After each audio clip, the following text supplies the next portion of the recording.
take you home. Hello and welcome to the Help My Unbelief podcast, the number one Christian podcast designed for the unbeliever.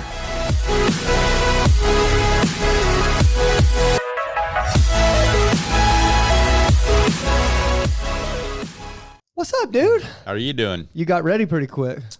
Yeah, that was a good week that we had. Or should I say, what's up, Are we going to talk about our visitor? I was going to say, what's up, Grumpy? Grumpy? I'm past the grumpy. I'm a little disappointed in myself, but I'm past the grumpy. Are you?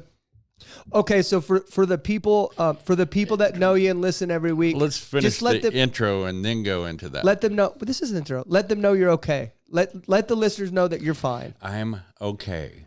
Karina and everybody else. I'm okay, Karina. I love y'all, everybody else. Fine. He's 60. What do you expect? Every now and then he's going to get cranky. You know what I mean? Apparently beyond my capabilities to handle it last week. So we'll address that here in a few minutes. Yeah. Well, do I have a glare on him? No, that's your forehead. I think it's my forehead. It's your forehead. So are you going to share with the people about our visitor this weekend? Oh, Jess. I think we ought to talk to him. Yeah. So for those of you that don't follow us on social media and stuff, you just listen to the podcast, which it was episode 14.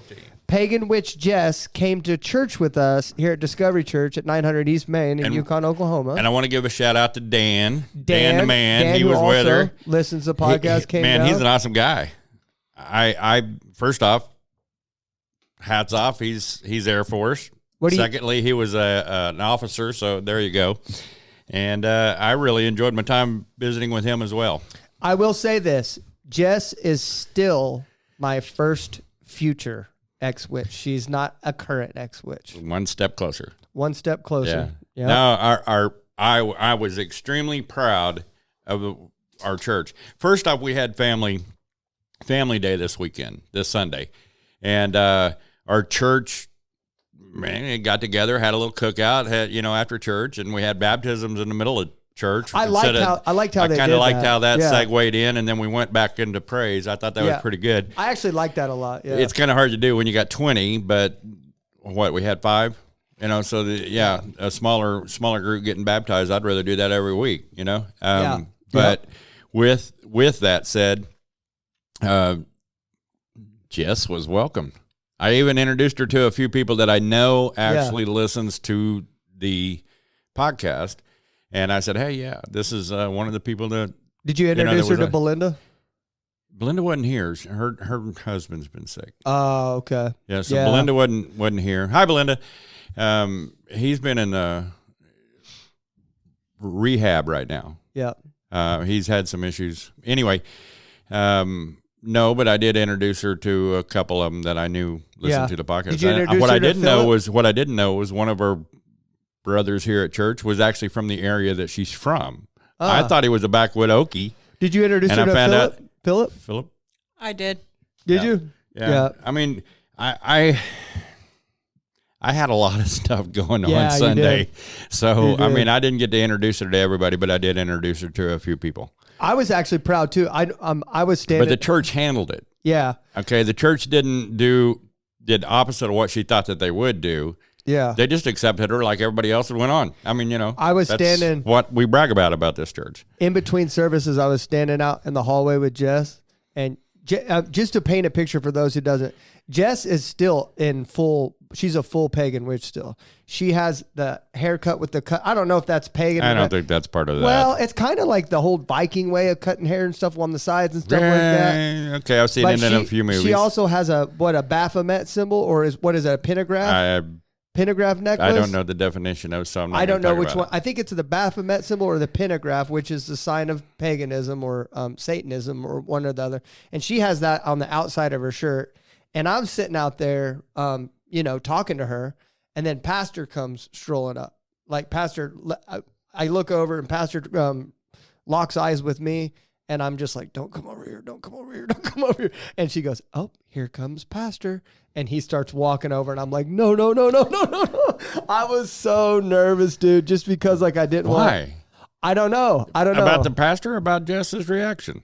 Well, it's just that when they come together I was just afraid that there was going to be this clash, and I was just nervous about it. I get that way. I think I'm probably a control freak. First off, there's no reason for us to be afraid. Not afraid. No, but I mean, listen, we didn't actually choose this. God chose us for this, and we are to be of a different mindset.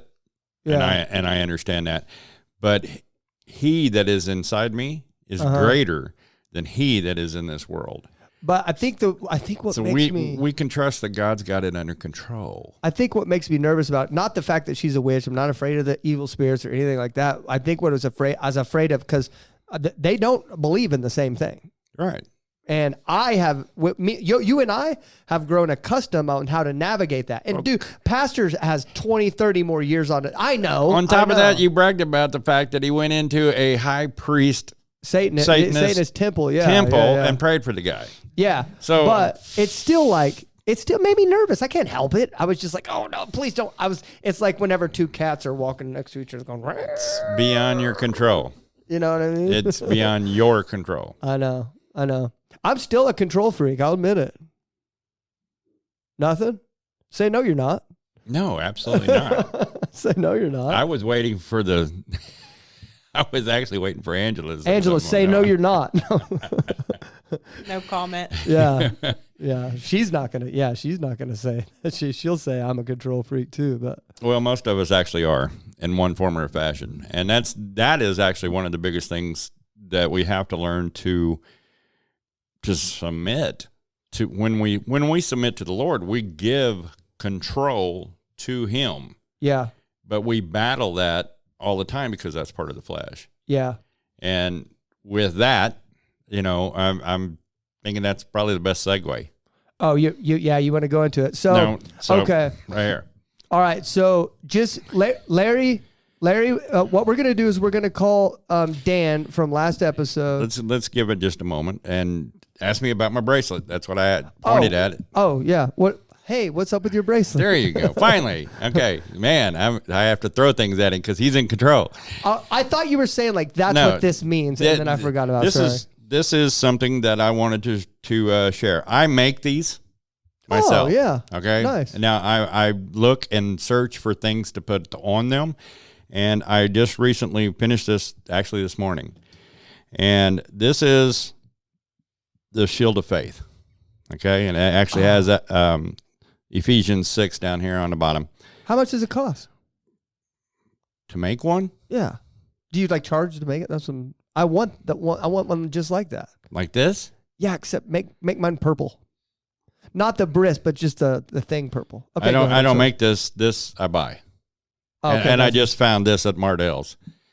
They don't make any of these anymore. Okay. So I found it at Mardell's, and then I had to drill holes in it and make it to where it would work.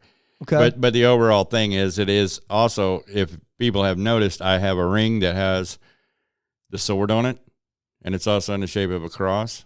Have you ever thought about punching me with those rings on your hand?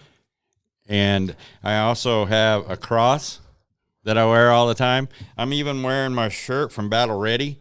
Yeah. That has the helmet on it. What color underwear you got on? Blue. Okay. All right, continue. In contrary to my... Well, you're just talking about your whole outfit. No, the reason... I did this for a reason. Last week, I failed to put on my armor in a proper manner. See, this is all the armor of God. It all represents the armor of God. There's bits and pieces that I put on to remind me of what it's for. And I created this one. I found this one and thought it would be a good reminder as well. This one says, pray without ceasing, meaning that I'm constantly in prayer.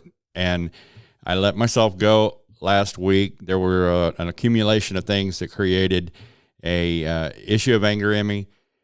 And, well, Satan does what Satan does. Yeah. And he found a way to pierce me with a couple of arrows in the middle of... Yeah. It wasn't a good time for that to happen. Well, and I'll say this because everybody that's approached me about it, acting like I'm some sort of like I don't know, dignitary or some person that's able to keep my cool all the time. You must not attend the Bible study, and that's what I told. I'm like Larry. Larry lost his cool one time out of 22 episodes, and I lose my cool once a week in the Bible study. If you don't think I lose my cool, you don't attend the Bible study. I thought about quitting this last week. Let's be honest, man. Let's just be real. Like, I thought about quitting. It crossed my mind. I could go on and run my roofing company and stuff like that, but that's not what happened, you know? I lost my cool this week and had to apologize to somebody. So Larry had one bad day out of 22 episodes. It doesn't make it right. I'm not justifying it, but Larry's a human. Whenever we're talking to people that don't believe in the same thing, that things happens. But here's what we're going to do. We're going to call the guy, we're going to call Dan, and we're going to make it right that way, because we don't want to be like that, right? We Correct. don't want to be like that. Correct. And I, first off, am not trying to justify my actions. Yeah. I am in no way trying to justify my actions. Okay. All right. Well, let's call him. Well, he didn't answer. He might be on his live or something, but I told him at 2, between 1:45 and 2 Central. So maybe. Okay. So what we'll do is we'll just read that. Read your thing. So Larry's gonna do. He wrote a presidential statement. Essentially, it's I did not do that with that woman. That's basically what happened. That's my Bill Clinton, by the way, if you didn't notice.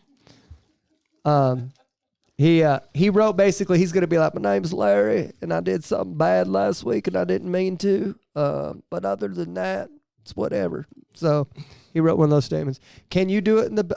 Do you know who Jordan Peterson is? No. You know? Okay. Who's Jordan Peterson? He's He's a philanthropist or something. He's a psychologist.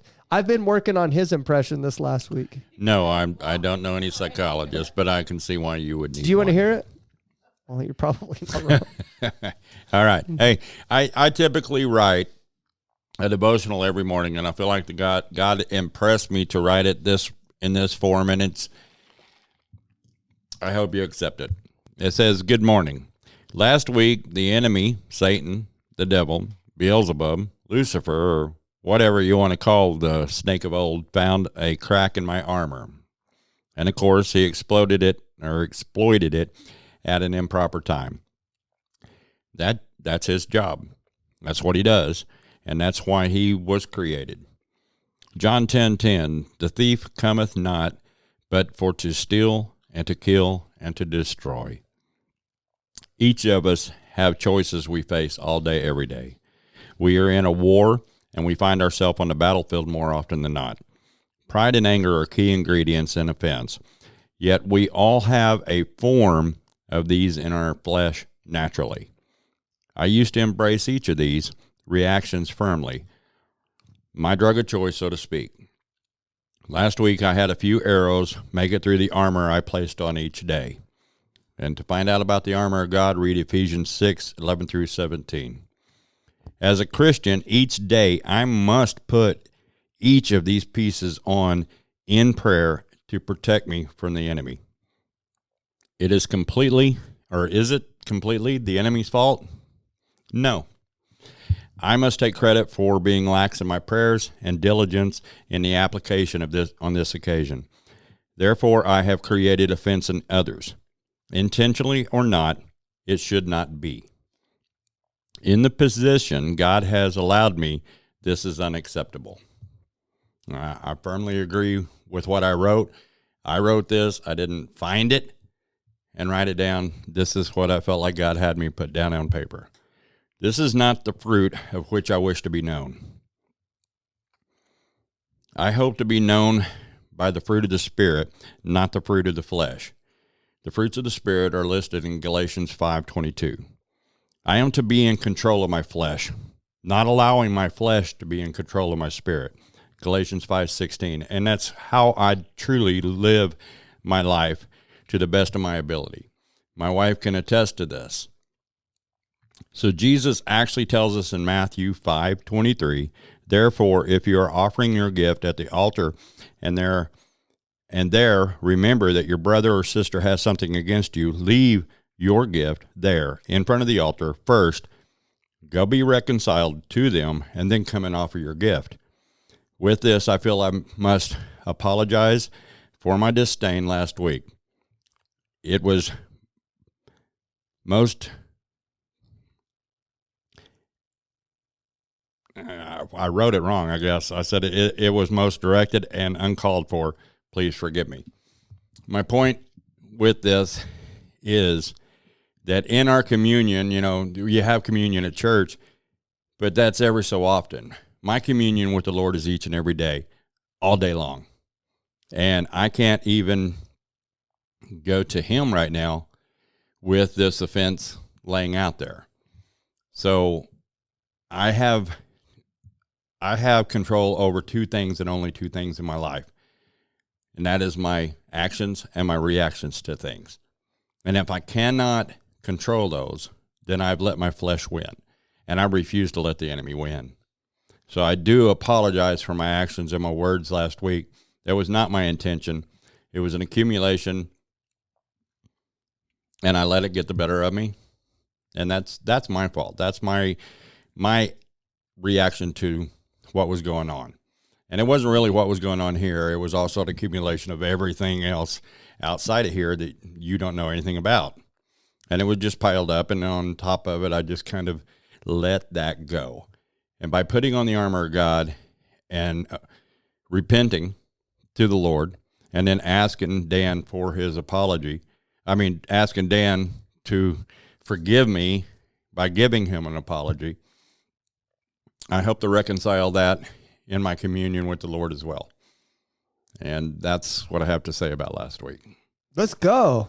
Round of applause, dude. That's really good. You have a talent for Was it too short? No. It did have a Bill Clinton undertone to it. No, that was so like I always get concerned when people write out what they want to say and then read it in like a podcast setting. But you have a talent for that, for sure. Like way better. Like I could never do that. Oh, I wrote the words. I'm not reading somebody else's words. Right. If I did that though, it would be like I'd be like, I did not have relationships with that woman, and I promise I'll never do it again. Well, what is the definition of sex? I don't. He said that too. Oh, did he? So what is the definition of sex? Yeah. Well, it used to be male and female. Was that Bill That's Clinton? Not really it anymore, is it? Well, we know that impressions aren't your knack. No, not at all. Good grief. Not at all. But I do hope that Dan forgives me. I really do. And he wasn't like this mad is played. about This it. has played on me all week.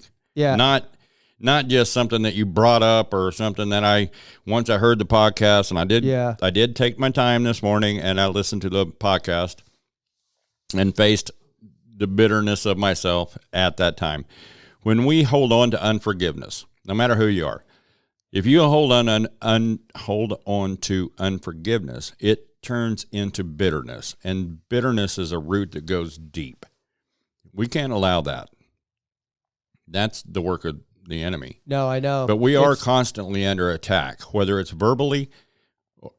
Well, we haven't got, in this country, we technically haven't gotten down to the physical part of it, but we have got down to the verbalization of the abuse towards Christians.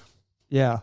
Yeah, I know. That's the thing too, is like, that's what whenever I had a breakdown on Monday and in the Bible study, and I was just like, these people hate us. Like, we're ministering to the ministry that God has called Larry and I into. We're ministering to the toughest group of people to minister to by far.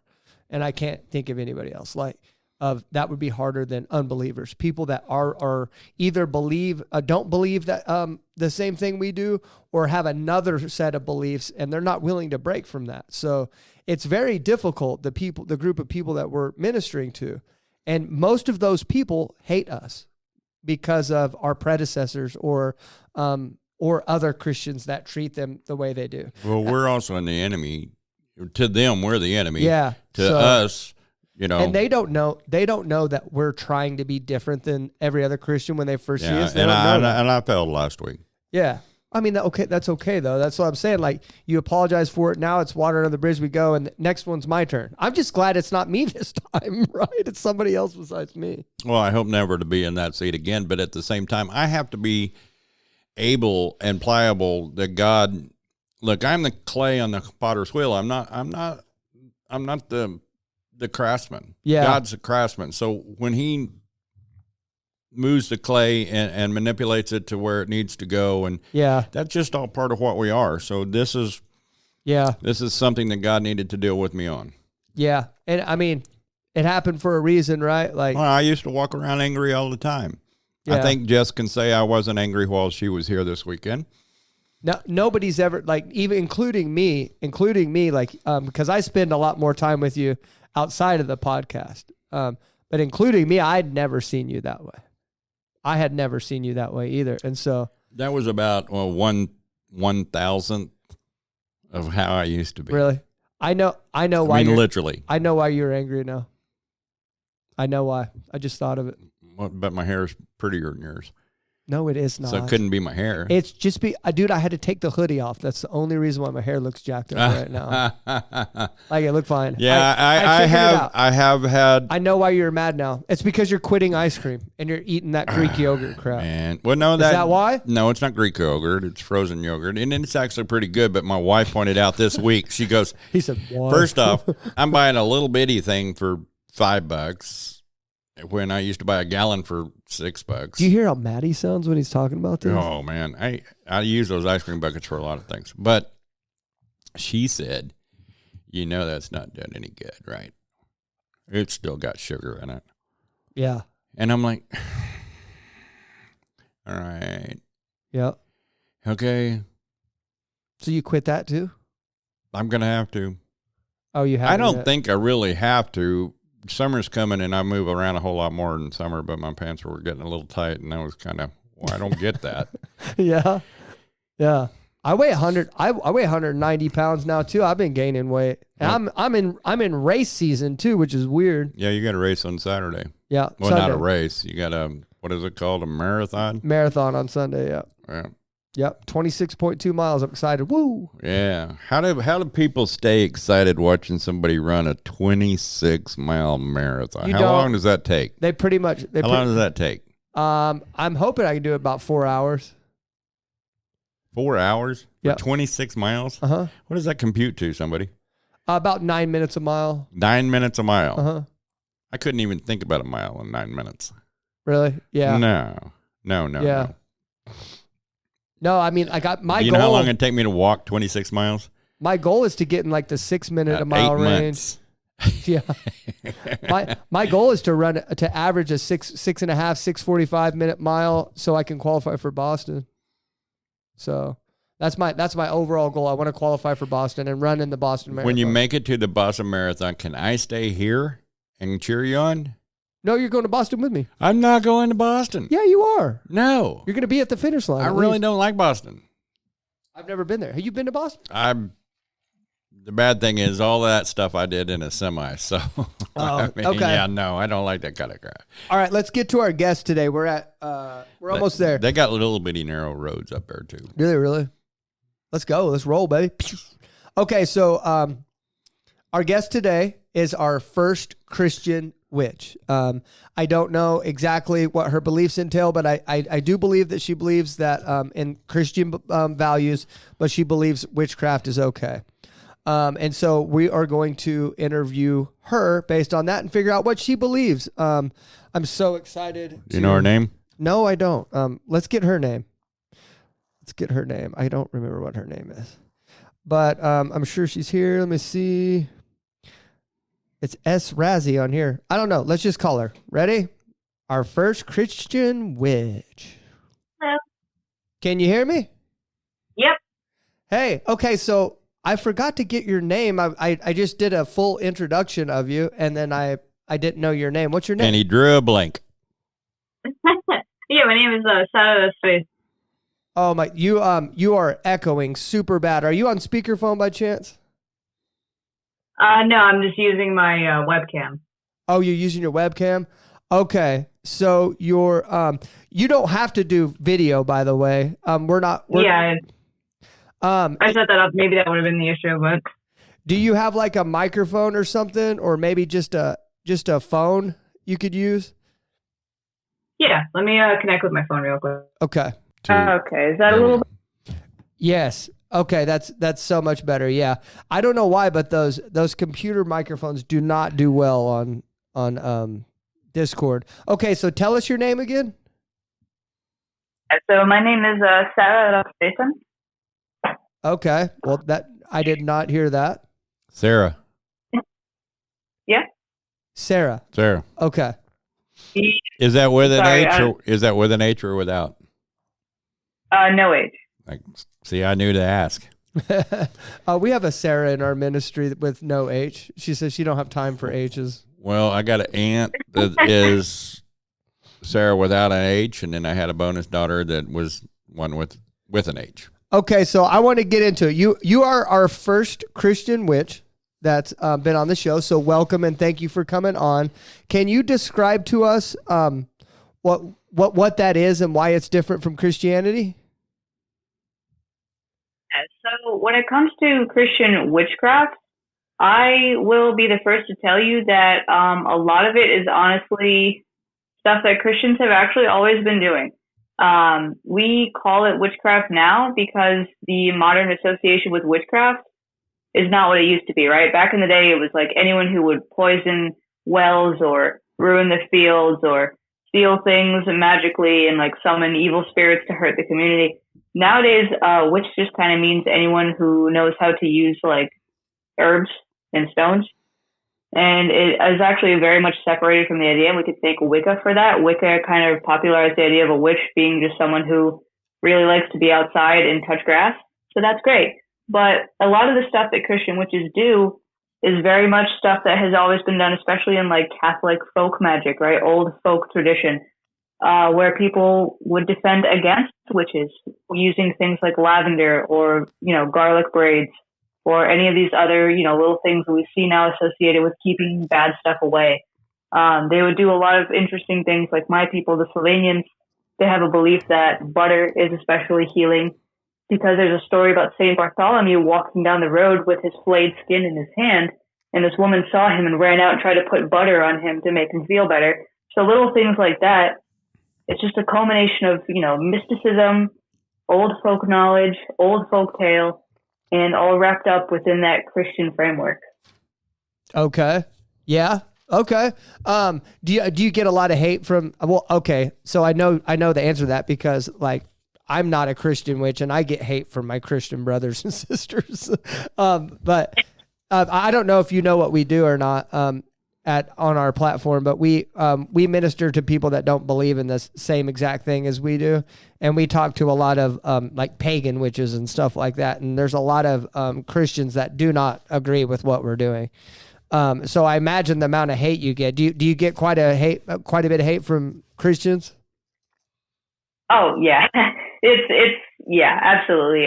It's to the point where I kind of just feel bad because a lot of people they'll quote the same verses, right? And obviously we can rattle a bunch off the top of our head, like Exodus and Leviticus and Deuteronomy and la la la, where it seems to say all magic is banned. And so they'll come into my comments saying, well, we should be killing witches. The Bible says we should kill witches. And also like magic is bad. It's an abomination. And I'm trying painstakingly to explain to them, no, these words mean those kinds of witches who poisoned wells and burned fields and all that kind of stuff. It doesn't mean someone who knew how to heal with herbs, like which most witches today do. It's very different, but they just refuse to hear it. They refuse to hear that there is a spiritual path that isn't quite like theirs, that there is a way to God that doesn't look the way they're comfortable with it looking. So, do you, and it's very interesting. Do you believe Jesus is God? The more I learn, the more I kind of am with Jesus on not responding to the question outright. Gotcha. And more just saying, maybe, maybe not. Who knows? Who really knows? Okay. Do you believe he's the only way to heaven? I believe he is a way. I don't think he's necessarily the only way. Okay. Gotcha. So whenever you're doing witchcraft, who do you call on the power to use? Like whose power do you use? I should say. God's. I'm always calling on God directly. Okay. Would you say you have the Holy Spirit living inside you? Yeah, I mean, I would say so. Yeah. Okay. How long have you been doing this? So I kind of first started picking it up when I was a teenager. I was about like 13, 14 when I started getting interested in the witchcraft side. Yeah. And so I've been doing all this kind of stuff since then. And lately, you know, in the past couple of years, I've been ever more interested in the theological side of it. So now I'm kind of developing more of that minister side, and, you know, learning to be a chaplain and learning all these kinds of other deeper mysteries and other things like that. But it's been a good 12 years overall. 12 years. Okay. How old are you? I'm 26 in September. Every time I ask a woman how old she is, I'm like, you're not supposed to do that right after I ask How old is she? Yeah, no, that doesn't even cross my mind as a mean thing, so it's fine. Thank God. Larry, 26. She said 26, Larry. Okay. Oh, by the way, I didn't even go around the room and introduce everybody like normal. I'm sorry. We had a weird show, this show, because we had a hiccup from last week, so we had to call the last guest in the beginning of the show, and then we did an intro, and then we're calling you, so it's a little bit of a weird show. Okay, so let me go around the room. Normally we have producer Mark here, but he's out of town, so we don't have him. We have my beautiful wife Angela back there in the producer section. Hello. And then we have my other beautiful co-host Larry.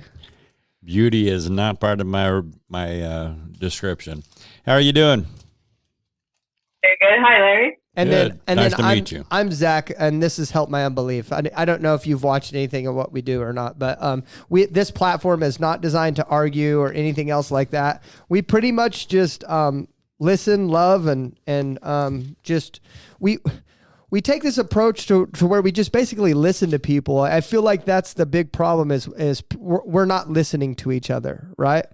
Why do you believe what you believe? How did you come to believe it? And stuff like that. I just feel like we need to do more of that. Wouldn't you agree with that?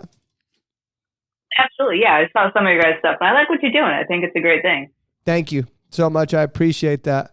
And so, yeah, we were always, we've always been interested in the whole Christian witch community. We haven't really got the chance to talk to somebody, because what you mentioned with the Catholic Church, I know we had one of our friends on, Indy, and she said when she was younger that her family did like crystal work and stuff like that, and they worked with spirits and stuff in their Catholic tradition. They performed witchcraft essentially. Is that kind of what you do? Yeah, I mean, more or less, right? So this is why it's very funny when you grow up Catholic and then you start looking at witchcraft and you're like, wait a minute. Because the truth is that magic is how you operate religion, right? Like what we understand as magic, that's what being in a religion like entails. I mean, you're talking to this invisible entity, you're expecting a response somehow, and you know, trying to figure out how to discern signs. You're trying to figure out what a miracle is, how to do it, right? If people have the Holy Spirit, you should reasonably be able to do things like that. We have saints throughout time, all the way up to this like last century, doing actual bona fide official miracles. So at some point you got to wonder, all right, if we're all here, there's got to be something more to it than just the physical world we live in. And witchcraft, as we understand it now, that's how we kind of access it, right? And how we understand it. And so, you know, with crystals and stuff, I mean, Saint Hildegard von Bingen, who was a doctor of the church, wrote a whole thing about how stones have power from God. They were made by God, and they're full of heavenly energy, and the devil hates them, things like that. The devil hates I'm rocks? not familiar with that. What leader of the and which church are you talking about? The Catholic Church. She was canonized actually this century. Saint Hildegard von Bingen of Germany. She was alive in the Middle Ages, in like literally year like 1005, and eventually in this century she was canonized and considered a doctor of the church, meaning her writings were extremely important to the development of church theology. And in some of those writings, she describes how herbs and stones are filled with God's heavenly creative power, and that the devil himself can't stand them because they're so beautiful. They remind him of what he used to be before he fell. Well, the only example, just since I've been reading through the Bible, the examples of like rocks in the Bible would be Moses struck a rock with or did he kick it or something? What did he do? And then stuff came out of it. He struck it And then stuff came out of it? Water came out of it. Oh, okay. Not the manna or Manna whatever? no, manna fell from the sky. They needed water. Moses struck the rock at one point. The second time he was supposed to speak to the rock, yet he struck the rock in anger. Yeah. And that's what he was punished for. And then another one was God said that if we didn't worship him or something, that The rocks would cry out. that he would get the rocks to cry out to him, right? That's two examples of rocks in the Bible. Yeah, and there's more as magical tools, right? Like the crystal grid on Aaron's breastplate as a priest. There's the Urim and Thummim, which are basically like almost like runes, right? Like one has yes and one has no written on it, and that's how they talked to God. They would ask God a question, and they would fish around in that pocket, and if they got a yes stone, it's a yes. If they got the no stone, it's a no, which is basically divination, right? And we also have in Revelation describing heaven as built in 12 layers of different crystal. Huh. Okay. And so like basically, would you say Ouija boards? Do you believe Ouija boards are okay then? And do you believe you're speaking to God in that example? I believe you could use them that way. They are just another tool, but I think the best allegory I've ever heard for an Ouija board is like if you were to live in a busy place in Manhattan and you opened your door and let whoever was walking by into your house.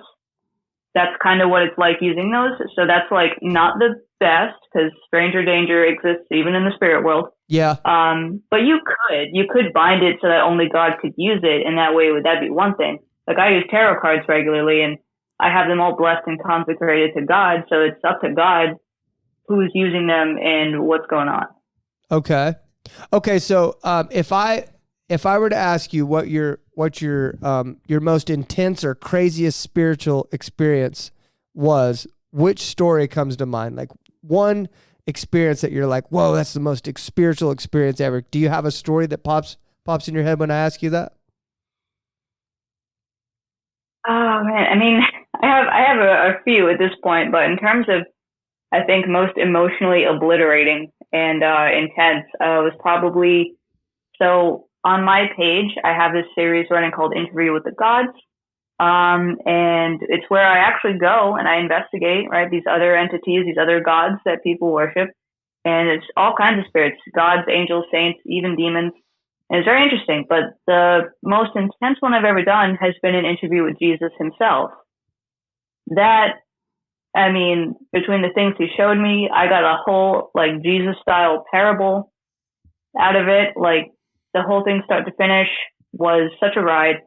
And it was a really emotionally exhausting ride because that was an episode where instead of me thinking of questions to ask Jesus, I opened it up to all of, my followers who are also people who have been very hurt by the church or who don't believe anymore because of such kinds of reasons.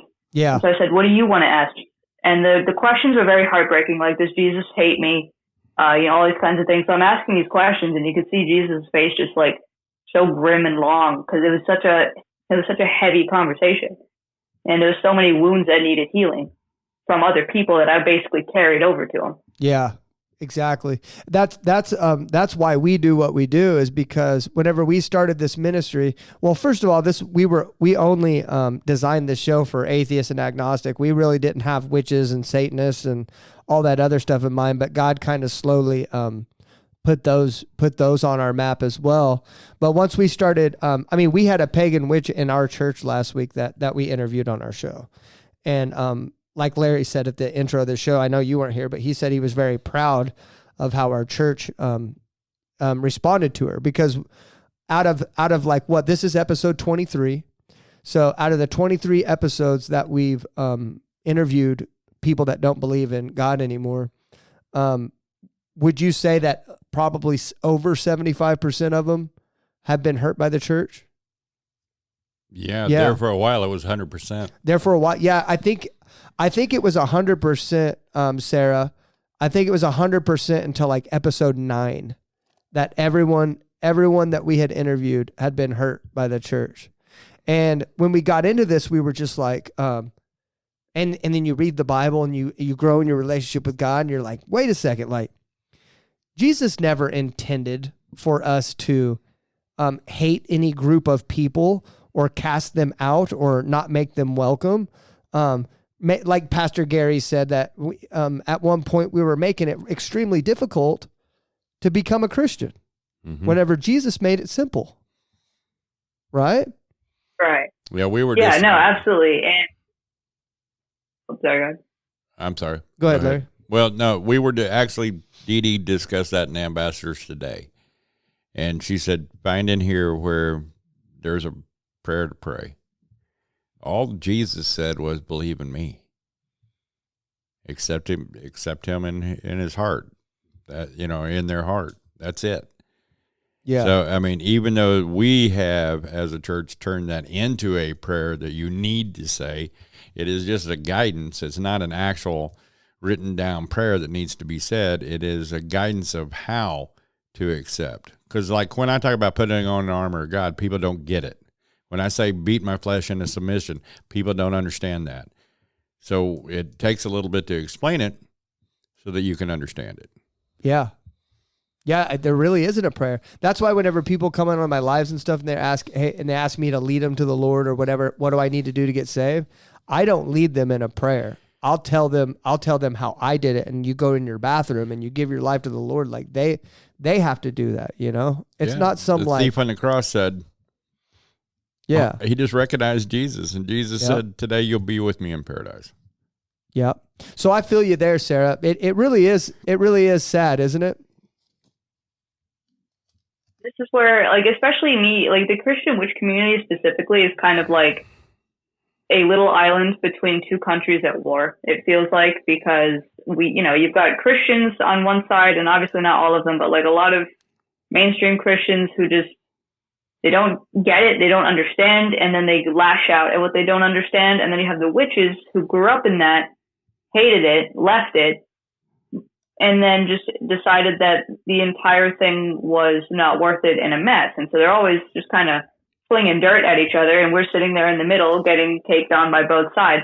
But especially, at least with the Jesus interview, I remember there's so many comments where people were like, I'm a witch and I feel like I can come home, or like, I'm still a witch, can I still work with Jesus? And the answer is yes. Jesus will happily hang out with anybody. Doesn't matter who the hell they are or who they work with. If you ask Jesus to be there, he'll be there. But so there are actually funnily enough, a lot of actual Luciferian or Satanist witches who are like, yeah, sometimes Jesus pops by and we just hang out. Like, it's very interesting. But a lot of it is like, no, Jesus doesn't hate groups of people. Jesus doesn't want this kind of division, and he certainly doesn't want Christians to use his name to justify hurting other people. Well, how do you reconcile? This is just a question. This isn't me attacking you or anything, but how do you reconcile the thought process that God is a jealous God and doesn't like other gods? How do you reconcile that within your community? Oh yeah, this is a great question. Actually, so when you really look at the Bible where he says that, first of all, a big thing people forget is that the entire Old Testament is actually just a spark notes of the Jewish Bible. So these 10 commandments that he gave to Jewish people is a lot different than the Noahide covenant, or like the thing that's with all Gentiles. So in the Bible, right, when Jethro is talking to Moses, he's like, oh, I now see that God is greater than all gods. But he never renounces other gods. He himself was a pagan person. He didn't renounce his other gods, and the Jewish people didn't expect him to. Never once do Jewish people expect Gentiles to renounce their gods. They just recognize that God is their God, and that's like the highest for them. So Christian witches interpret this to be like, well, a lot of us are Gentiles, and a lot of us have ancestral gods. Like I know I do as a Slavic person. So the way we see it, have no other gods before me means that God remains the absolute tippy top, and everything you do has to go through God first. If you want to talk to this entity, if you want to work with that spirit, you ask God's permission first. And generally, so long as you give him that respect and you acknowledge that he is the highest, he's fine. Okay. Gotcha. So would you say you subscribe to universalism, that everyone's saved, that everyone has a spot in heaven?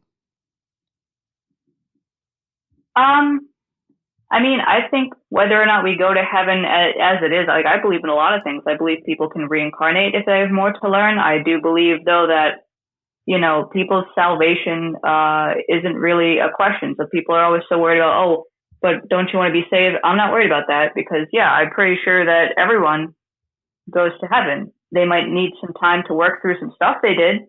They might need to burn away some of the things that were not true to themselves, but they are not lost forever. Okay. What kind of authority do you think the Bible has? Like, what do you think it is, and what kind of authority do you think it has?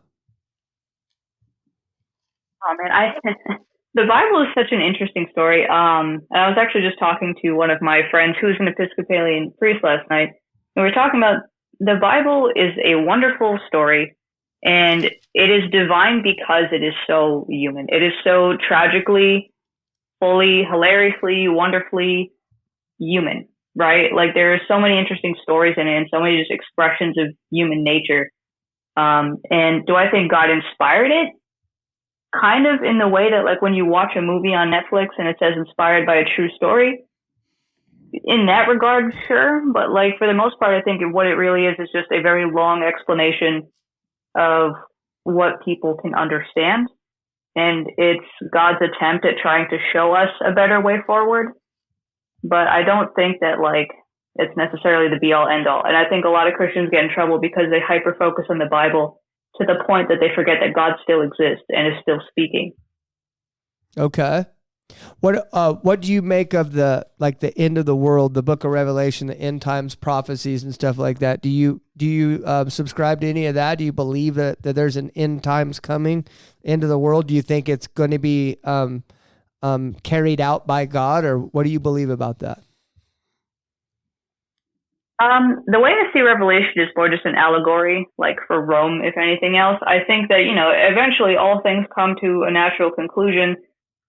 Our world is no different, but I don't think it's going to be exactly like Revelation said. I think, things will just happen and something will wipe us out and something won't. I don't know. I don't really put a lot of thought into it. Yeah. I just don't think it's going to be any of this rapture, whatever nonsense that people go on about. Right. Okay. Are you from Jersey? No, I'm from Rhode Island. Oh, okay. Oh, dang. That's twice now. We interviewed an atheistic Satanist, 2 or 3 weeks ago, and he had an accent kind of like yours. And I guessed Jersey, and he said no. And I've been sitting here hearing you talking. I'm like, this one's got to be from Jersey, and it's not. Rhode Island. Okay. Do I have an accent to you? A little bit. I pin it as kind of Southern, but I don't know. Man, I've been trying so hard to get rid of it because down here we talk like this. We get wild down here. I like all kinds of. Yeah. Larry, you got something?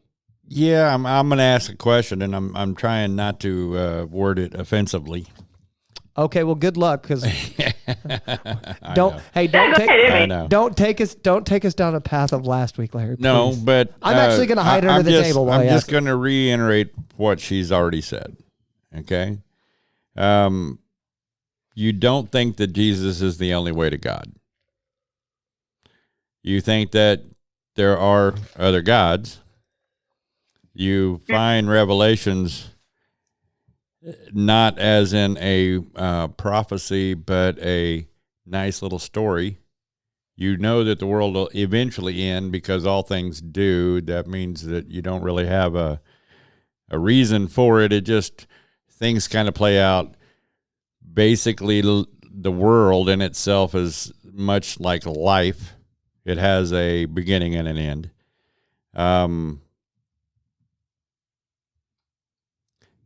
You think the story of the Bible, or the Bible is a story, and it's not really directed at mankind, just basically to the Jews, and it's kind of been adopted by the Gentiles. So at what point are you a Christian? Well, I think we got to back up with the Bible. And what I said was the Old Testament. The Old Testament is the Jewish Bible. Everything in the New Testament is fair game.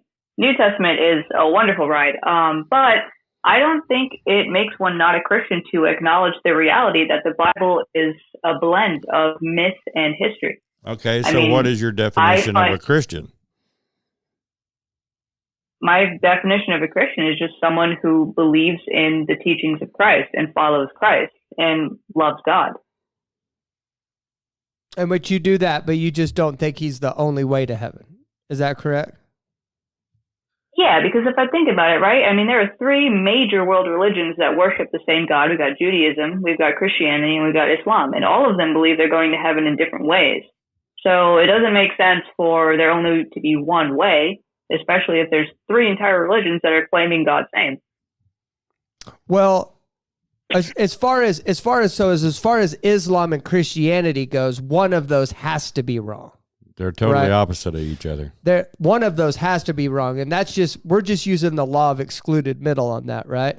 Because Christianity, we claim that Jesus is God, and Jesus claimed to be God, and Jesus also claimed to be the only way to heaven, right?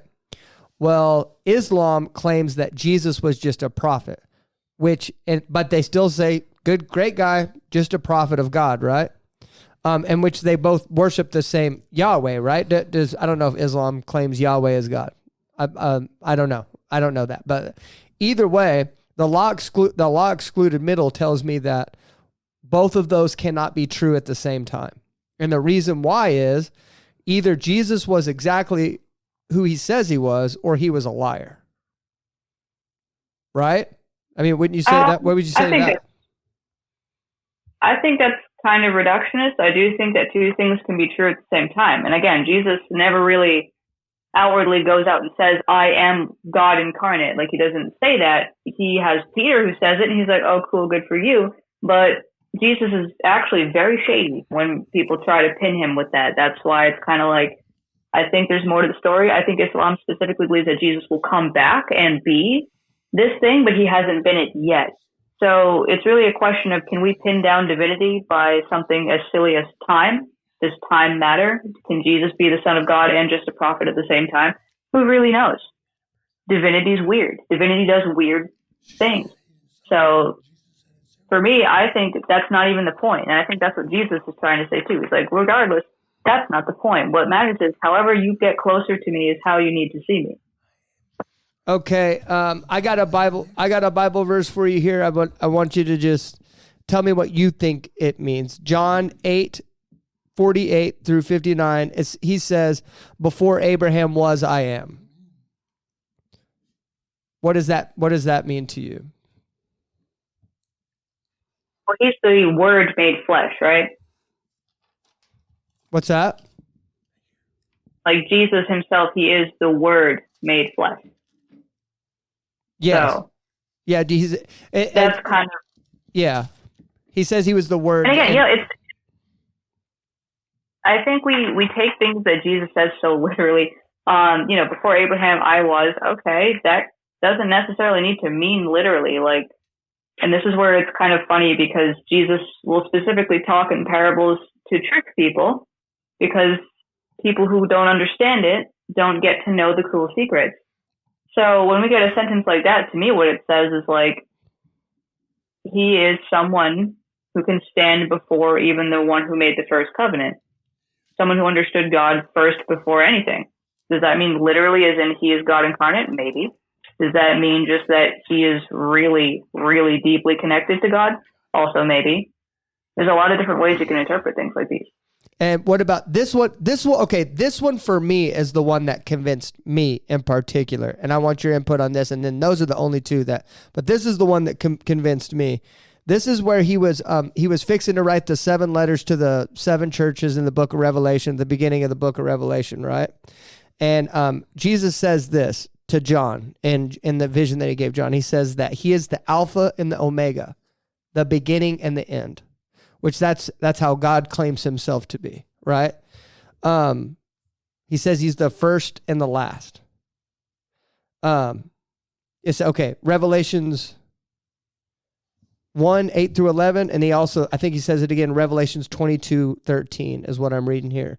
He says, "I am the Alpha, the Omega, the beginning and the end, the first and the last." that to me, I was like, whoa. When I read that, I was like, yeah, that sounds like Jesus is claiming to be God there. What do you think of that one? Well, if we're talking about Revelation, my first thought is that that's a really comforting thought, and Revelation was kind of written to be a nice, comforting story for people who are being persecuted at the time that it was written. But also, I think there's an idea that Christianity forgets about, and that is the idea that bearers of the divine name can speak as if they are God.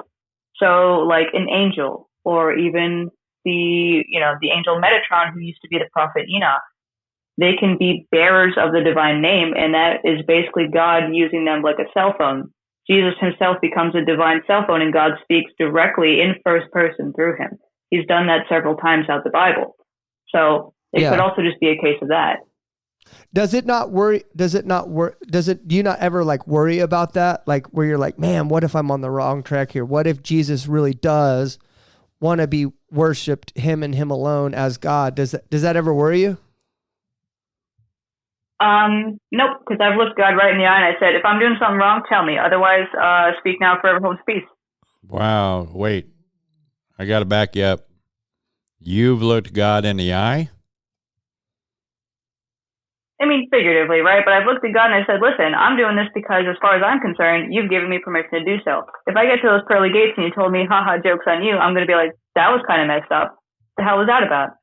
And I'll argue my way all the way downhill. Yeah. You think that would work, arguing? Probably. It's worked before. Well, I don't know. It's just, I think we have to take the afterlife seriously. I don't know. Like one thing, I don't know where you're going. I don't believe I have that authority. I don't believe I've been given that task to tell you where you're going, but I think we should take it seriously. And, I don't know. That's just kind of a scary mindset, to have that Jesus is willy-nilly. I think we have to wonder if he really is, we have to believe that he is who he says he is, right? Because I don't think the book of Revelation, first of all, was written for people that were going through a troubling time to comfort them, right? Because it was written by a guy who had been banished to an island for God knows how long. And who knows how long it had been since he's 8, and he was given a vision, right? And technically, John wrote the book of John, which is the 4th gospel, right? You have the synoptic gospels of Matthew, Mark, and Luke, and then you have the gospel of John, right? And John wrote the book of John after he had been given that. He'd been taken up to heaven by Jesus. So John had seen Jesus in his heavenly form, and then he wrote the book of John.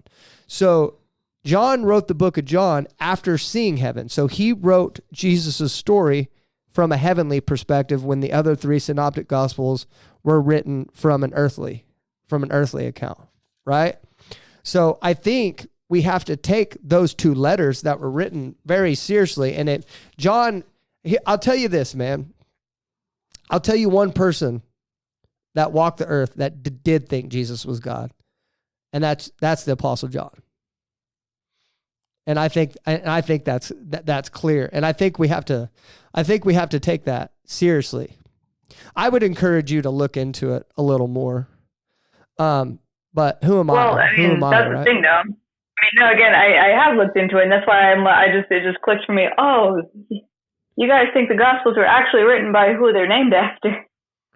Oh, yeah, that would do it. But no, I don't believe the Gospels were actually written by any of these people, and a lot of evidence suggests that a lot of these were just written much later, and then also had the name slapped on them for authority. In fact, Deuteronomy does that too. Deuteronomy was not written by Moses, not even close. But likewise, we have these Gospels that they weren't written by these people. Where do you get your information for that? Because actually, my Bible. That's in your Bible. Well, my Bible sits right here, and it says author John, and it says the date of the writing, and it says that he also wrote not only John, but 1 John, 2 John, 3 John, and Revelation. That's what I'm reading it right out of my Bible. when I turn over to the beginning of Luke, it says Luke was the author. He also wrote Acts. We just finished Deuteronomy today. And I think it spoke about Moses in the third person, didn't it? And so maybe Here's Luke, says author Luke. so maybe I agree with you that Deuteronomy wasn't written by Moses. What was it supposed to be written by Moses or something, Sarah? First 4 books were written by Moses. Oh, well, but Deuteronomy, I think, spoke about Moses in the third person, though. That's why I would see where she was getting that. Does that make sense? Is that why you're saying that, Sarah? It's opposed to mine.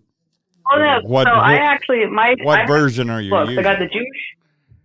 Yeah, I got the Jewish Study Bible, which is crazy good. It's so good. It's so full of like annotation, scholarship, and all these other wonderful things. I've got the Jewish annotated New Testament. As the goal of that is to put Jesus back in his cultural and political context that so many Christians like to forget, which is Second Temple Judaism. And in those, it does a lot of great scholarship to say, yeah, actually this, that, and the other thing, these weren't really like what we have from the scholarship now. These books weren't written by who we classically think they were written by.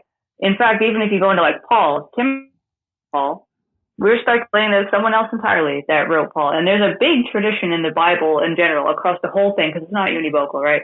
Of people using the names of great figures like Moses or like the apostles to write certain things as if they were writing in a school of thought, right? So it's like if I were in Plato's school of thought, I could write something and say Plato wrote it. And then there you go. Now Plato wrote this thing, even though the sentence structure doesn't match, the writing style isn't right, the handwriting isn't correct, the time period isn't correct. Doesn't matter. Now it says Plato wrote it because I'm using Plato's train of thought. So that's what the Bible does a whole lot. And a lot of the Gospels kind of boil down to that too. Well, that's a great way of discounting everything in the Bible by saying it was not written by who it's written by. That's pretty good. But that only matters if you take the Bible literally to begin with. If you don't take the Bible literally to begin with, then you understand that there's deeper esoteric meaning in it that doesn't depend on how accurate it is. Church fathers argued centuries over whether or not the stuff was accurate. It was such a thorn in their side.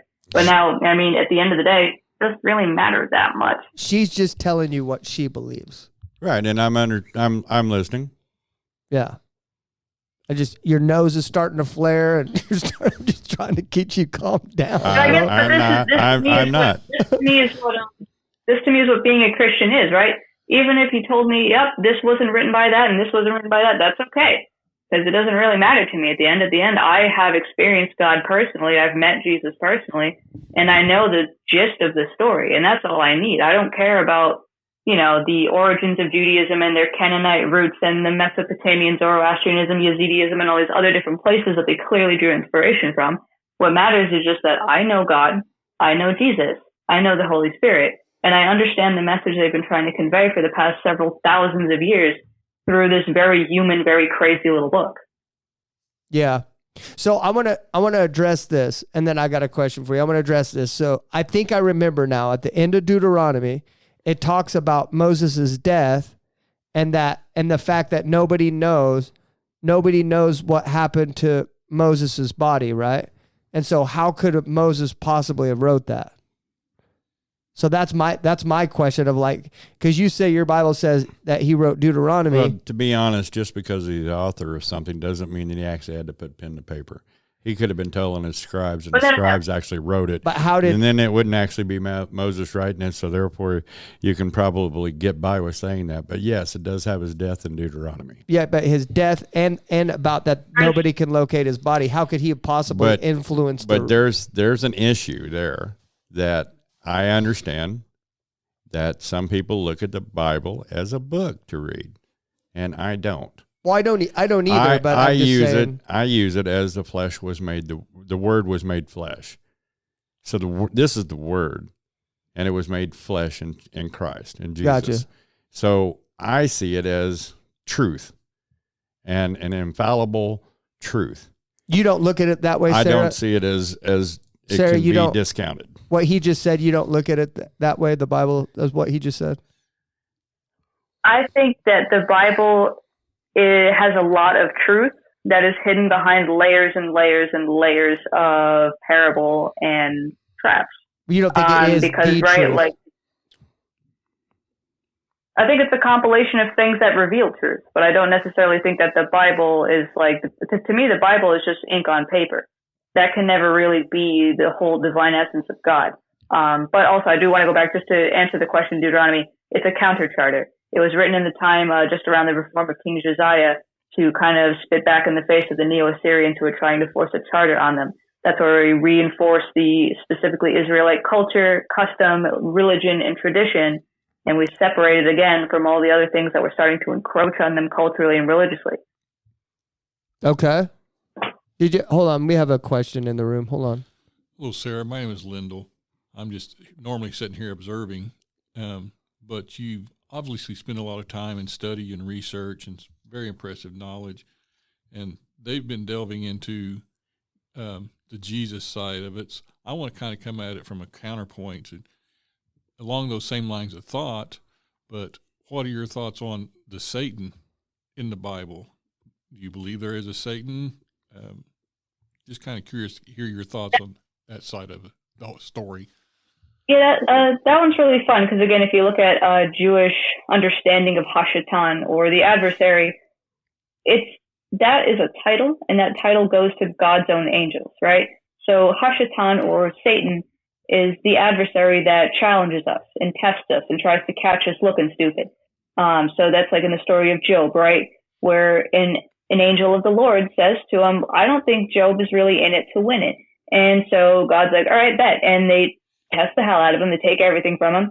He still stands strong. And so the adversary is proven wrong in court that day, right? If God's the judge, the adversary is the prosecutor, right? And so in Christian thought, we've kind of warped this into some big like boogeyman. I think it's kind of silly because what we've done is the opposite. Instead of having an adversary to test us and test our spiritual mettle, we've made this boogeyman that we can kind of cast all of our responsibility for our own actions off onto. And that's what I see a lot of people, Christians, like using that as, which really frustrates me. I kind of agree. I don't agree with what you're saying completely, but I feel like far too much we do that. We're like, Satan's doing this and Satan's doing that. When most of the time it's just, you made a bad decision. You know what I mean? Like, that really is what it is. But I do believe that there's obvious enemies, but there's an obvious enemy, and he wants nothing but to kill, steal, destroy, and he roams around like a lion waiting for someone to devour. But a lot of times, you're just making a bad choice.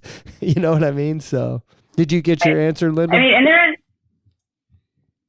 is a concept, right, of an egregore. And this is something that, again, it'd be really helpful if Christians came into witchy spaces and understood these things, because an egregore is this thing that you think about so much. When enough people pour their thoughts and beliefs and energy into an idea, that idea comes to life. So is there something that wants to just see the world in ruins, roaming the earth right now? Probably, because we've fed that idea for literally centuries. I have no doubt that this thing is now out there actually causing problems. But is that what Hashatan originally was? No, not at all. Okay.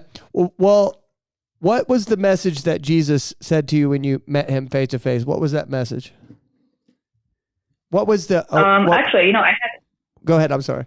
I have it to read on my TikTok. There's a link to it in my bio, but it's a written thing, and it's a massive thing. It's like 7,500 words, but it's a whole, just basically conversation of all the questions I asked him and all the things I saw and all the things he said.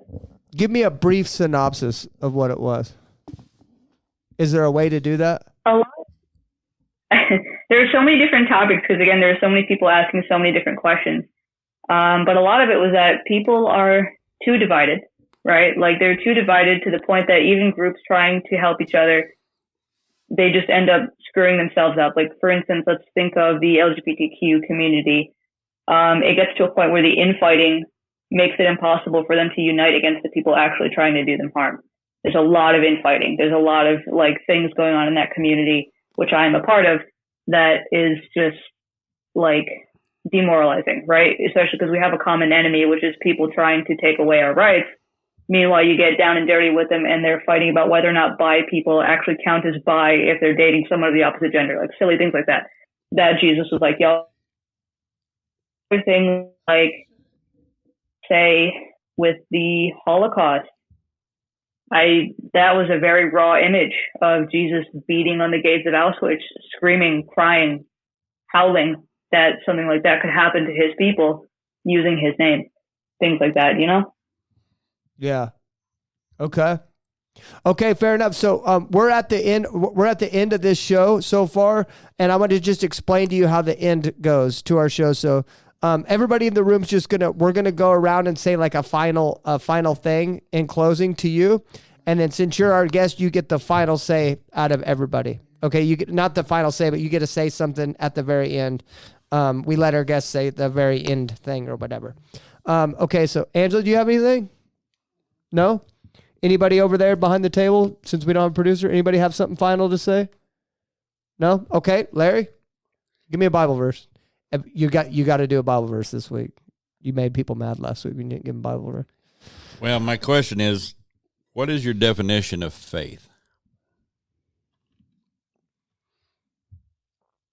Faith to me is synonymous with trust. With trust, she said. So it's not a question of like, oh, do I believe God's real? To me, it's a question of trusting that he's real and trusting that he's carrying me forward where I need to go. Okay. I see I'm trying to grasp your point of view. You have to understand that with your knowledge, I have to admit, you have a lot of knowledge on a lot of things. I've Googled like four things that you said today. And I don't have a Google on me. So I'm just curious how you handle certain verses. And I've been looking for it. I have been looking for it. Which one is it, Larry? It's the one that talks about witchcraft. There's a bunch of them in the Old there's Testament. Like 3 or 4. No, there's a couple of them in the new ones too. I was trying to find that, and it just eludes me right now.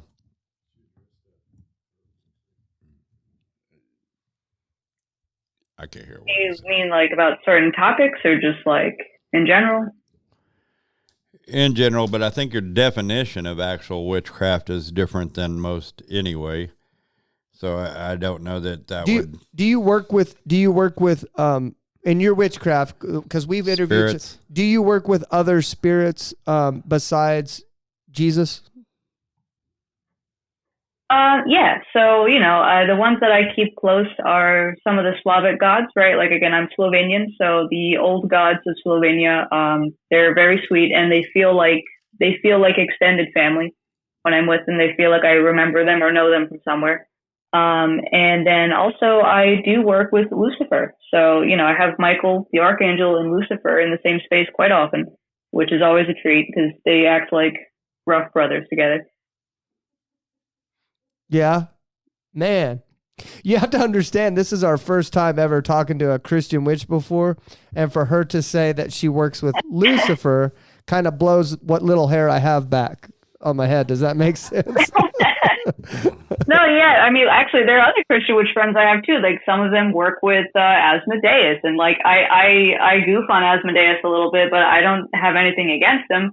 But I have friends who work with Asmodeus or Belial, and other such. I've talked to a lot of these entities myself. I've spoken to Azazel and Belial and King Payman and all these ones, and like they're very interesting beings. They're very complicated and complex, but Lucifer specifically is a title, and that title refers to the angel Samael. And an angel is still an aspect of God, whether we say he's fallen or not. Samael is still the venom of God. Galatians 5:20, Larry. Really? Is that going to be your verse? It may be one before 5:20 because it starts talking about. But Larry reads a Bible verse to our guest every episode, and he didn't last week, and everybody got pissed. So we're gonna have to. Well, I've been asking the Lord for several different verses and kind of show me what He wants me to tell or talk. Well, I'll tell you this: the Lord knows we don't have all day.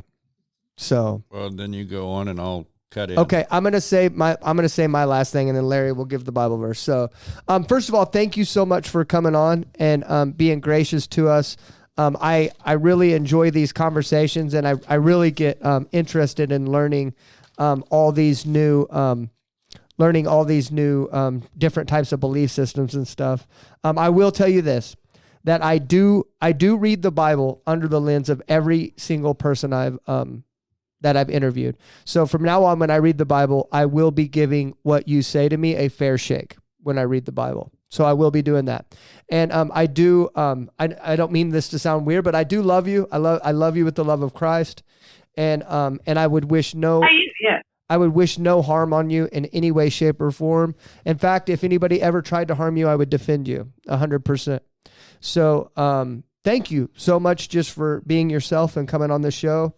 And I wish nothing but the best for you, Larry. I'm going to thank you for pointing that out, because I do think Galatians 5:19 and 20, probably just 21. I'll go ahead and read 19 through 21. The acts of a sinful nature are obvious: sexual immorality, impurity, and debauchery, idolatry, witchcraft, hatred, discord, jealousy, fits of rage, selfish ambition, dissensions, factions, and envy, drunkenness, orgies, and the like. I warn you, as I did before, that those who live like this will not inherit the kingdom of God. Just FYI, the word witchcraft in that Bible verse is the Greek word pharmakia, which is kind of uses the same word that is used for pharmacy. That's where pharmacy comes from, is pharmakia. Which could mean medicine and stuff like that. So that's where I was going with this, with her definition of witchcraft, and the typical person that, like me, that thinks of witchcraft is a little bit different than what she was trying to explain. So do you consider, Sarah, do you consider what you're doing idolatry, since you're like working with other gods besides Jesus? Would you think that would be considered idolatry?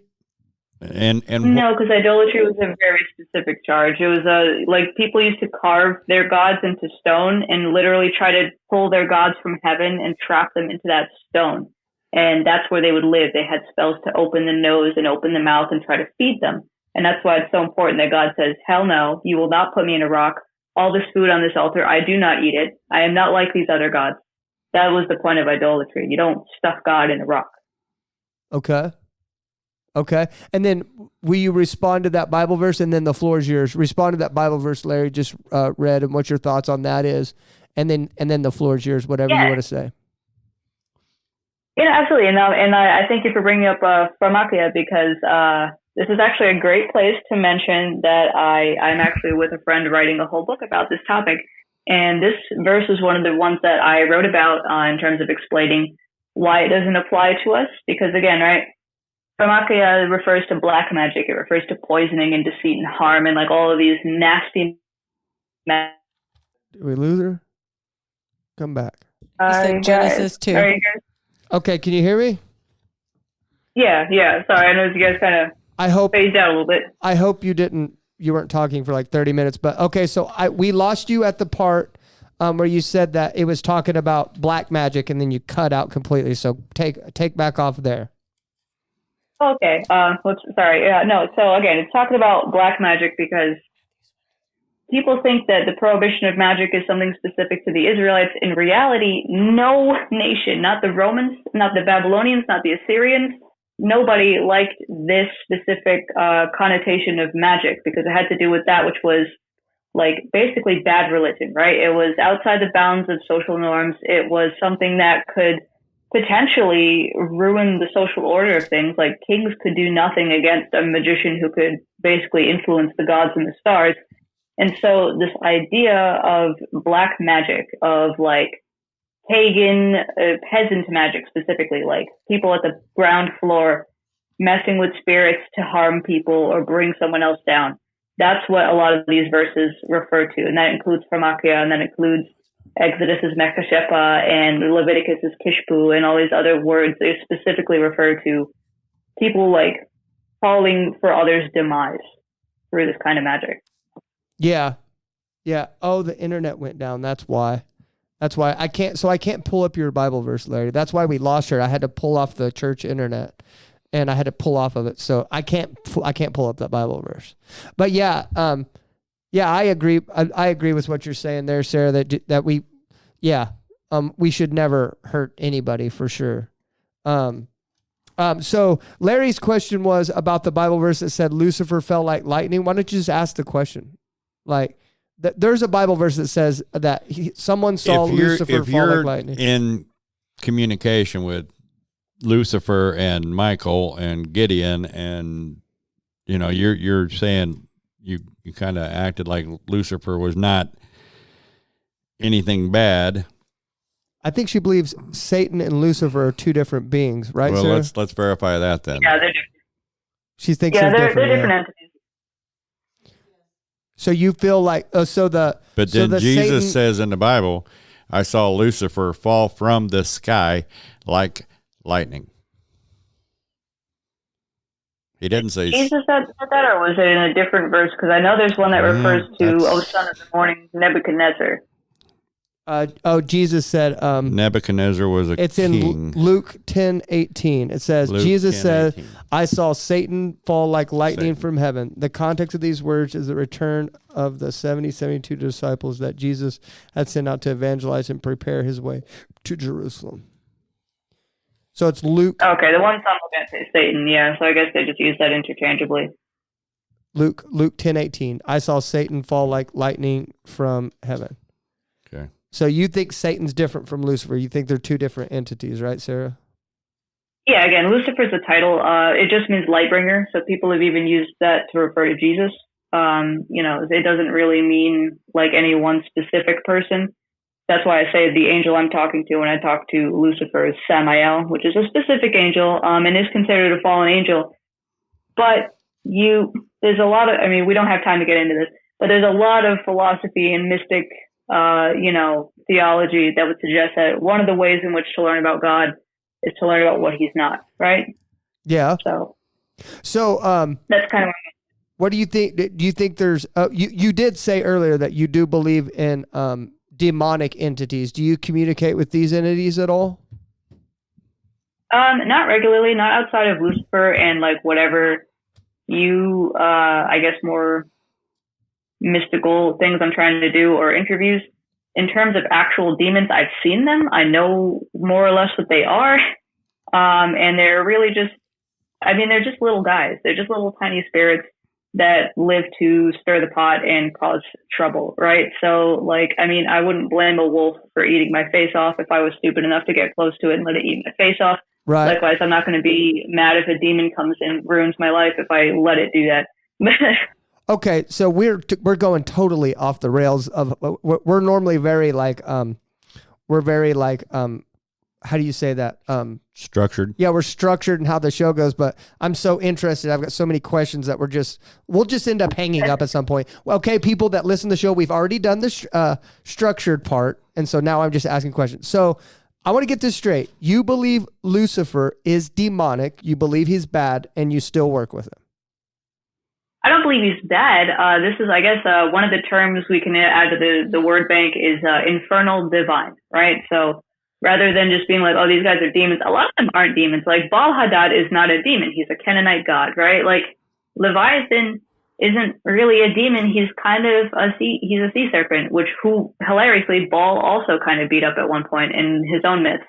So there are some that we could consider, I guess, bad, maybe, but when I interact with them, they're not bad. They just have a very different way of going about things. Like, I would recommend certain people work with the infernal divine because some people are really bad, say, with like boundaries or like telling people no. The infernal divine are awesome at that. They can really help you tell people to piss off, right? Whereas if someone like me who really needs more of that mercy and learning that patience, I learn a lot more from God in these aspects. So it's very give or take. I wouldn't need to work with someone like King Belial, the lawless one, because I'm already very much rough and tumble when it comes to authority figures. Can I make a suggestion? Moving forward in you may, I'm just saying this because the Bible says that you have to test every spirit, test every spirit. And it says how to do that is, the spirits that testify that Jesus is Lord, those are from God. And then the spirits that do not testify that, those are not from God. The Bible gives you a very easy way to be able to test these spirits. So I would suggest moving forward, I don't know if you already do this or not, but if moving forward, then that's a good way to interact with these to figure out whether they are good or bad, if that makes sense. And I've definitely done that before, except the problem is the spirits that believe that they will look at you like you have 5 heads, right? So like Saint Dismas being the thief that was crucified beside Jesus. I asked him that, and he's like, duh, yeah, like, do you see where we are? Do you see this place? Because we were in his paradise. He's like, absolutely, that was a stupid question. Like, so sometimes it's kind of just, you already know, you don't really need to ask. Is my thing. And even then other times when you ask, they're like, I don't really care. So yeah. I'm not going to sit here and say that King Belial is a spirit of God. King Belial would probably, I don't know, just laugh at that point. But that's because he's King Belial and he doesn't really give a damn either way. She's talking about Belial she's saying it just a little differently than. Oh, sorry. Yeah, Belial. Belial than what we say it around here. I just now got that, and I was just wondering if there was anybody else in the room that. Okay, well, Sarah, I mean, thank you so much for coming on. That's just you really very interesting point of view. It's just proving why we do this. That we have so many there's so many different belief systems out there. I wish you nothing but the best. And so if I post clips of you on social media of our conversation, you don't mind that? And do you mind being tagged in them? Do you want to be tagged in them? Oh yeah, I don't mind. If I get tagged, my only thing is sometimes people will stitch me, and then I'm like drowning in comments for like 2 days. Yeah. So, I mean, you could, if you think your audience won't become half of my block list, then sure. No, that's why I asked that, because I understand fully that sometimes my audience can go after the people. So I kind of give you the choice of whether you kind of want to remain anonymous or if you want to be tagged in it. It's really up to you. Wait, it doesn't come out for another week, so I'll just talk to you again in private before then. How about that? And we'll decide on that. Sound good? Yeah, no, that sounds good. Thank you guys again for having me on. It was great to talk to you as well. I wish you guys all the best as well. Thank you, Sarah. Thank you. Take care, girly. Thank you. All right, bye-bye. Thanks. Okay. Is it... I needed to find out whether or not it was in Revelations or in Genesis where it describes Lucifer's fall from heaven. It's right here. It's in Luke 10:18. Luke 10:18. Luke 10:18. Well, no, that's about I saw him fall, but I'm talking about the description of, because in that particular part, doesn't it not mention his name Lucifer? Larry says Revelation says it too. Lucifer. I want the one that says Lucifer took a third of the angels. I'm wanting the one that says by name Lucifer. I think Zach's looking it up. It says right here, Luke 10:8, Jesus says, I saw Satan. Oh, you want the Lucifer one. Okay. Yeah. And there is one where they're describing the angel of Lucifer. And I could not remember if it was in Genesis or if it was... I got a clue when he starts getting mad, by the way. His nose starts flaring. His nose starts flaring out like that. And that's what I said. I said, bro, you better stop that nose flaring, dude. We can't go down. Hey, if that happens again, you need to wait at least like 6 weeks before that happens again. You hear me? I didn't do anything. I know you did great. You did great. But I'm just saying, your nose started flaring. I was like, here he goes. Look, he's doing it now. He's about to do it on me now. Which, if you do it on me, it's better. Okay. Okay, here it is. It's Isaiah 14:12 through 17. It says, how you are fallen from heaven, O Lucifer, son of the morning. How are you cut down to the ground?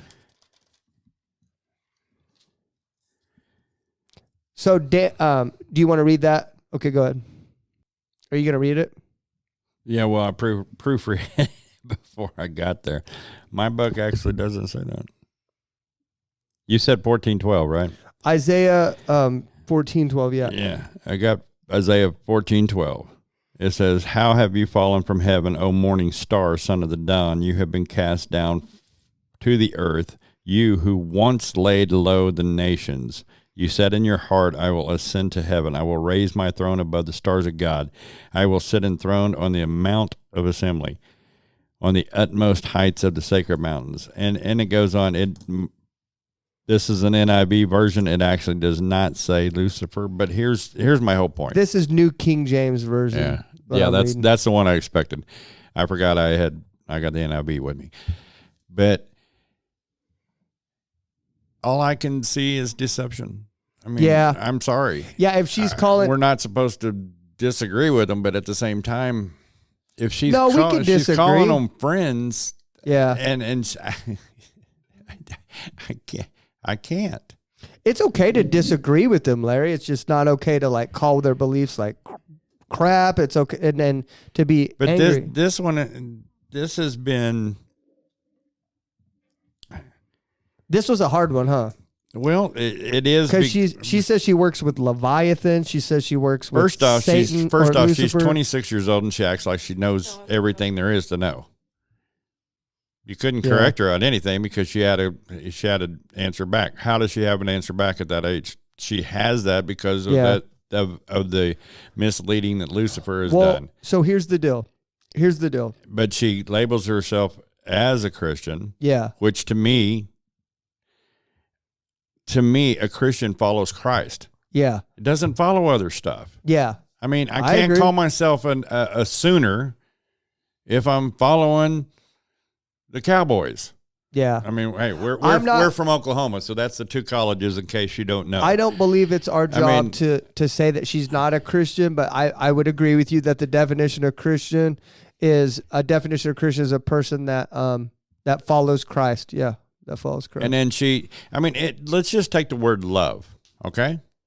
Let's take the word love. The word love should actually have a meaning to you that when you say, I love you, your heart pounds with that love, okay? I mean, whether it be brotherly love, sisterly love, or love for my mom or my dad or my wife or my kids, that love is supposed to be. But we have contaminated it and watered it down so much so that it no longer has that meaning. I love car. I love that color. I love the house. And this is an influence of Satan to get that word to not have as much meaning. It reminded me of that movie, Anchorman. Did you ever watch that? Where that guy was going, I love lamp. I love carpet. And then he's like, Brick, are you just looking at things in the room and saying you love them? Yeah, I think I ran across that and found it. Here's what I noticed. But that's the truth, is it, right? Yeah. We water things down to where the definition becomes wrong. And if we're going to be the salt, Gary spoke on the salt of the earth. And if we're going to be the salt, the only way for salt to be less salty is contaminated. Yeah. And that's why God says to be the salt of the earth. But if we contaminate it down enough, then it's no longer effective as salt. Yeah.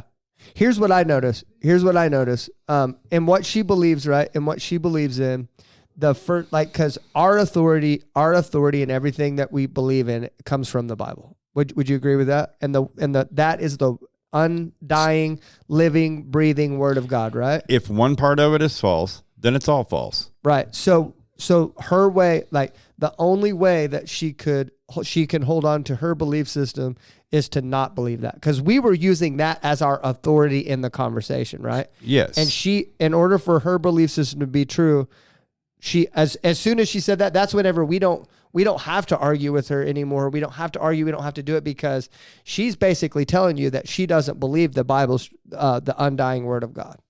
So once she says that, then we don't have a leg to stand on. Does that make sense? As far as our argument with her, because she's like, well, I don't believe in that. So that's why I tried to not flare, I guess would be a good word for it, was when she said Jesus is one of the ways, not the only way to the Father. Right there. Well, it's scary. Right there is a misconception, because he is the only way, because only through his blood are we made righteous. The scariest thing, I just now thought of it.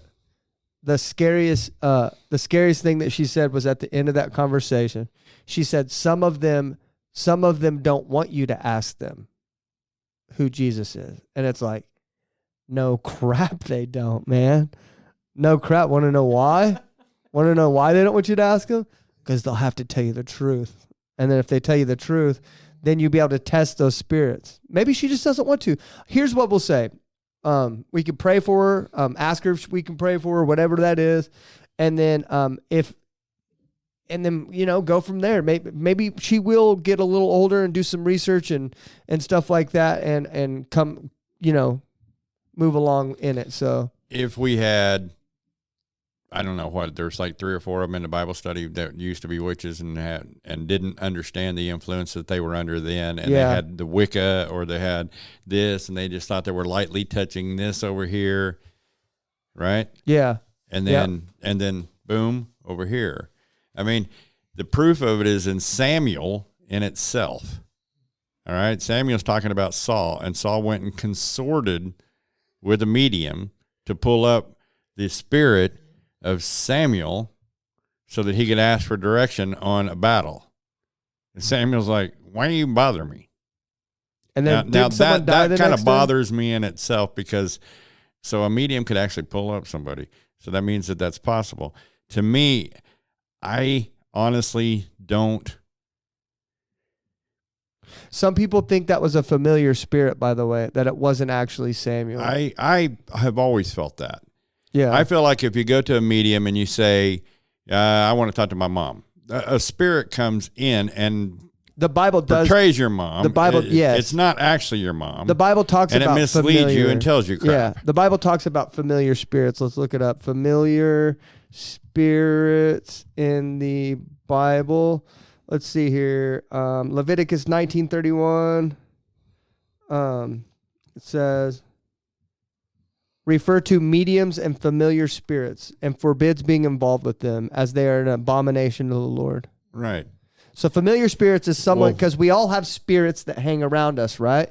We all have spirits, demonic spirits that are around us that know us quite well. Yeah. Wouldn't you agree with that? Well, I have anger. We just discussed that earlier, and and offense is one, and I mean, and what's the other one? Anyway, I talked about it earlier. Those are spirits. Yeah. You can call them whatever you want, and it doesn't matter if it's in Greek or if it's in Hebrew or if it's in English or if it's that spirit is that entity that comes in and tries to penetrate the armor. It says here, familiar spirits and spirit guides are under the control of their master, Satan. But here's why I think this one in particular, this one's belief system is a little more dangerous than even just witchcraft in general. And I want to explain why I believe that.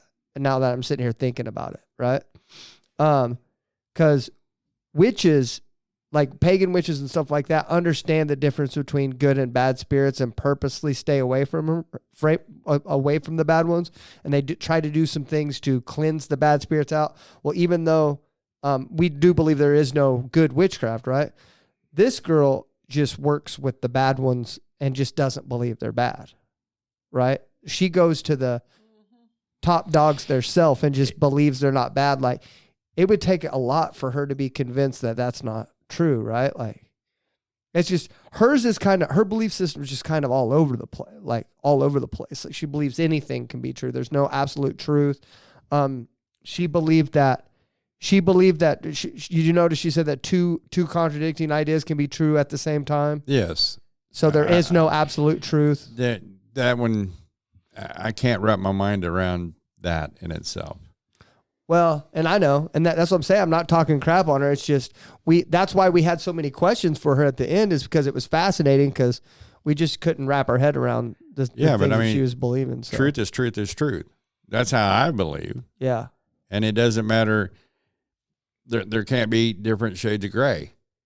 You know, I'm not using that phrase at all, but there can't be different shades of gray. There can't be different shades of black and white. Let me go there. You can't have a different shade of black and a different shade of white and be partially true on things. No, it has to be completely true. And it's what I believe is 100% true, is what the Lord left us, which is his word. And the word was made flesh. So that means Jesus. And that means that following Jesus is the most important thing there is, because he, through his blood and his blood alone, through his blood and his blood alone, not the blood of animals, not the blood of anything else, not a warm bath or a baptism. It's the blood of Christ that gives us the righteousness. The baptism is a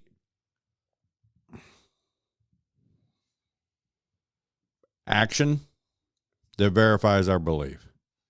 It's important because Christ was baptized, and we're told to be baptized. You don't believe that being baptized is a necessary, it's required to get in heaven, I should say? Then explain the thief on the cross. Right. Okay? No, I don't. I do think that it is an outward expression of an inward change. It is just the same as wedding vows.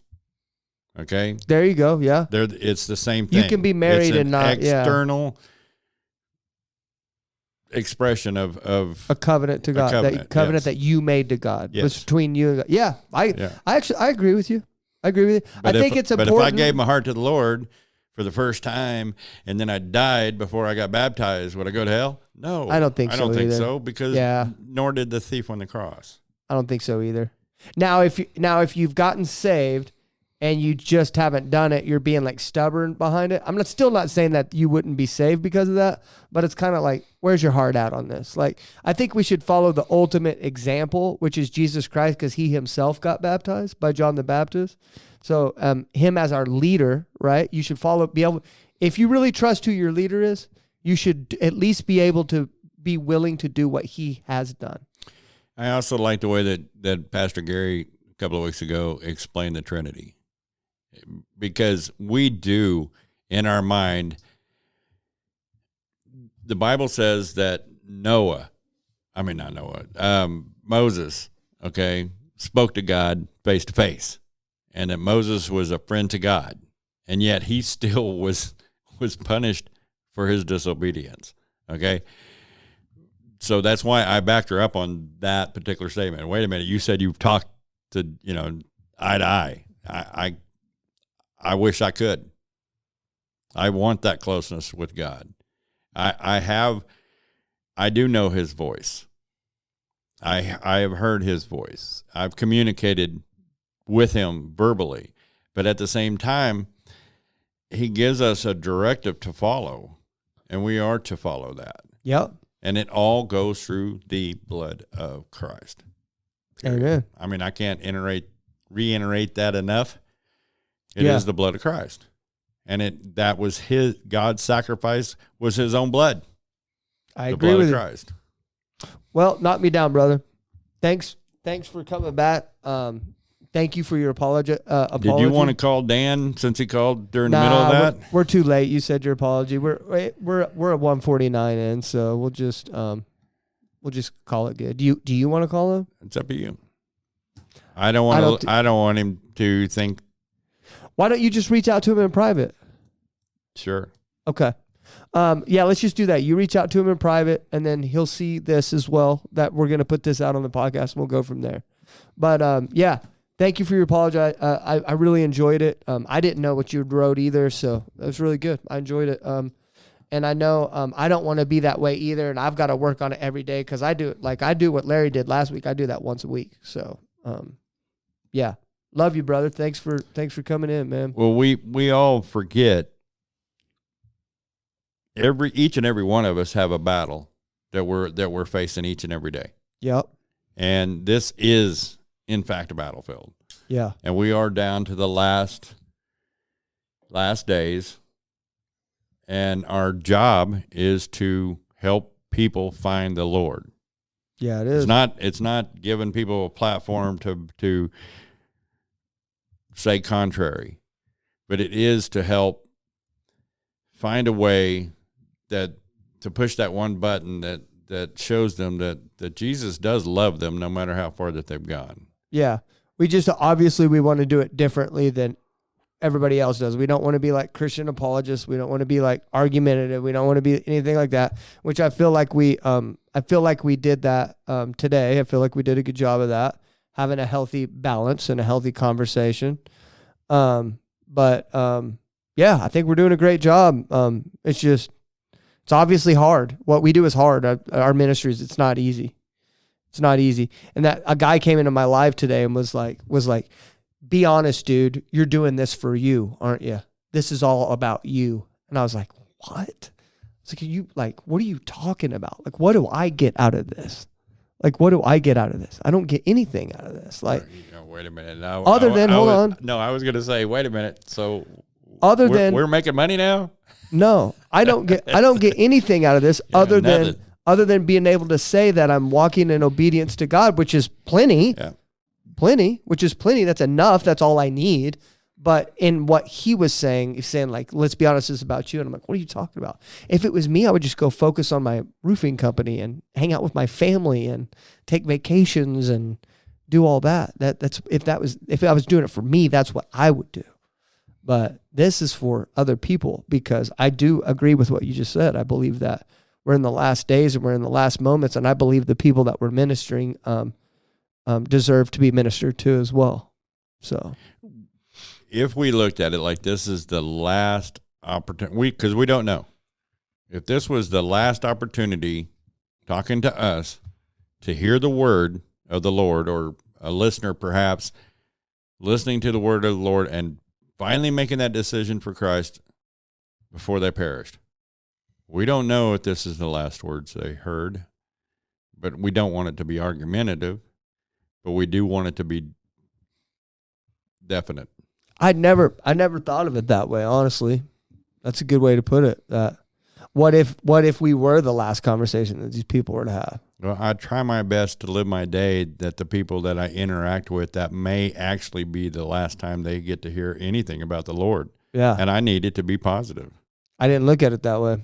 Yeah, it's kind of crazy that you put it that way. What if it is? I mean, you can't pat them on the butt, and I don't know what that means, but you get what I'm saying. Like, you can't just. I was trying my best to stay away from it. You just can't piddle fart around, is what I'm saying. You can't you can't not tell them the truth. We have a mission to tell them the truth. Yeah, you can't just not tell them the truth. If we lollygag about it or I don't really think I should tell them something, then, we're actually doing wrong. We're in disobedience. We just have to be careful not to be loud and like aggressive and mean, and your nose is flaring and you got flames shooting out of your ears. Okay, I'm already loud. I'm already aggressive in my witness. I am very aggressive in my witness. Yeah. I talk to people about Jesus everywhere I go, and most of them just see me and he's going to say Jesus loves me again. Great. Again. Here he comes. Here's the Jesus loves me guy. I don't care if I would love to have a shirt that said Jesus freak on it. That would be like my favorite shirt, because I want you to see it on me and in me and about me and through me, and everything that I do represent Christ. So I think you do a good job. There are times that I get a little too aggressive, perhaps, or a little too defensive when I don't need to defend Christ.